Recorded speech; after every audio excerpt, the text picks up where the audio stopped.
So the first key matchup that we're going to see this weekend is going to be South Africa versus Ireland, and it's one that's been hyped up quite a bit in this past week. It is basically the second major game in the World Cup. Yes, there's been a couple that have been significant in terms of what the results and the outcomes are, but really a clash of two titans. It's up there with the France New Zealand one. The thing is, with this game, it will be played between two very different teams. The Ireland team is all about precision and execution on that very precise style that they play with, and they do it amazingly. It is wonderful rugby to watch. It is a lot of hard work, a lot of dedicated work, where it isn't anything flashy, but that takes a lot of skill. Uh, it's the same as when somebody says, okay, but Usain Bolt is fast, but you don't see the hours and hours and hours and hours of training when he's not in front of the cameras. That is Ireland.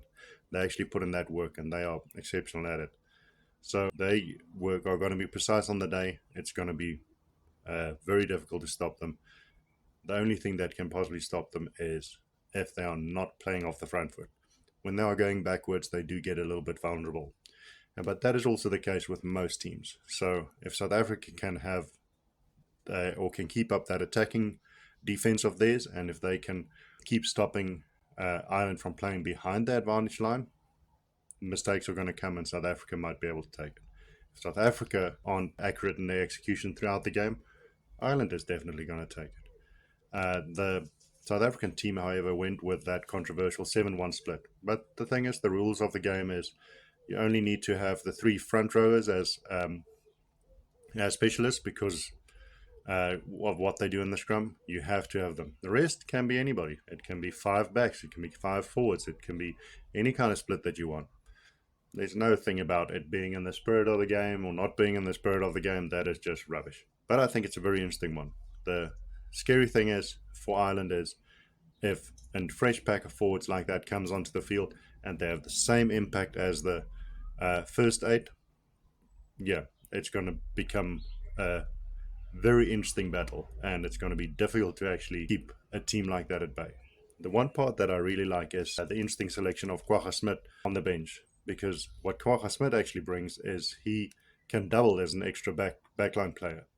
With his vast experience in sevens, where he was a standout for South Africa, he can also cover some of the backline positions. You can slot him into centre, into one of the wing positions at fullback, and he'll do okay there. So we actually have the 7-1 split, but it can double as a 6-2 split. So it's going to be interesting actually to see how that unfolds. Whichever way this game goes, it's going to be an epic battle. In my opinion, I do think, however, for this game, it's going to be South Africa that takes the win. Not by much, but I believe they will be taking the win. But in the end, it doesn't have a big impact on where things end with a group.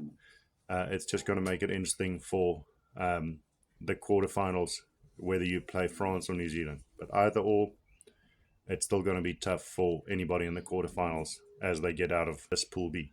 However, I previously had the idea that it would be France, South Africa in the final. I now think it wouldn't be a shocker if it actually turns out to be South Africa, Ireland. But let's see how things pan out. And let's just first get past this Saturday and see how it goes.